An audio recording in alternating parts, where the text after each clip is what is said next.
রাখি বন্ধন উৎসব ভারত উপমহাদেশের একটি উৎসব। এই উৎসব সৌভ্রাতৃত্বের প্রতীক। কবিগুরু রবীন্দ্রনাথ ঠাকুর এই সকল ধর্মের মানুষের মধ্যে ভেদাভেদ ভুলে এক হওয়ার ডাক দিয়ে প্রচলন করেন। এটি সকল ভাই বোনের মধ্যে প্রীতিবন্ধনের উৎসব। সমস্ত ধর্মের মধ্যে এই উৎসব পালন করা হয়।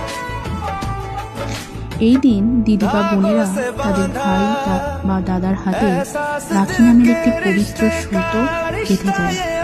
এই রাখিটি ভাই বা দাদার প্রতি দিদি বা বোনের ভালোবাসা ও ভাইয়ের মঙ্গল কামনা এবং দিদি বা বোনকে আজীবন রক্ষা করার ভাই বা দাদার শপথের প্রতীক।